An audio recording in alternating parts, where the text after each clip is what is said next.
Saya sering komplain ya sama beberapa orang-orang soleh ya. Saya komplain betul, bukan komplain nanti komplain betul. Dia itu ngijazahi saya wiridan la ilaha illallah panjang terus ruwet tuh. Terus saya nggak hafal-hafal, saya dimarahin. Gus, kamu itu cerdas kalau ini kok udah hafal-hafal. Memang saya sengaja tidak saya hafalkan gitu. Yang ada tambahan-tambahannya itu Pak Kures. Banyak tanya. Kenapa? Nanti ke rumah saya, nanti tak kasih tahu. Tak kasih tahu itu si orang soleh ini nangis tobat. Padahal soleh loh, tapi dia hanya soleh perilaku, tidak soleh secara keilmuan. Jadi juga harus tobat dia. Saya cerita, di antara perlawanan ahli hadis adalah kalau hadis itu ditambahin, misalnya gini, mangqala la ilaha illallah mi'ata marrah dakhalal jannah.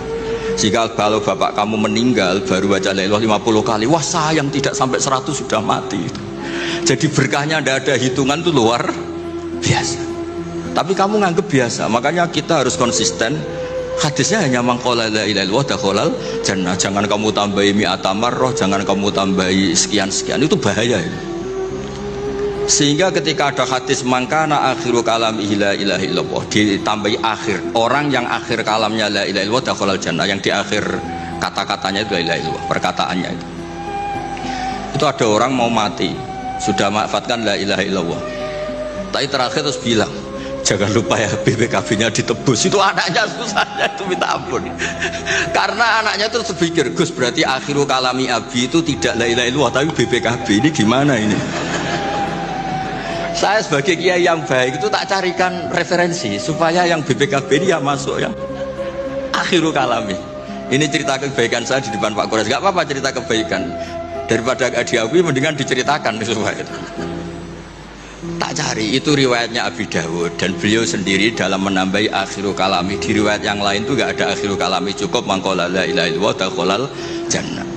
Karena itu bikin keresahan, kata akhiru kalami itu bikin keresahan. Ada yang akhir kalamnya BPKB, sertifikat, ada akhir katanya nasib-nasib, apalah, pokoknya banyak yang tidak akhiru kalam. Sehingga keilmuan hadis itu harus dijaga. Makanya kata Imam Muslim, Sahihain itu Bukhari Muslim, beliau ngendikan lam naros sorihin akdaba fi syai'in akdaba minhum fil hadis. Saya tidak pernah melihat orang soleh berdusta kayak mereka berdusta ketika meriwayatkan hadis. Ini penting saya utarakan supaya orang itu gak gampang terjebak sama riwayat-riwayat gak jelas. Tafsir itu menjadi kacau itu gara-gara riwayat-riwayat yang tidak jelas.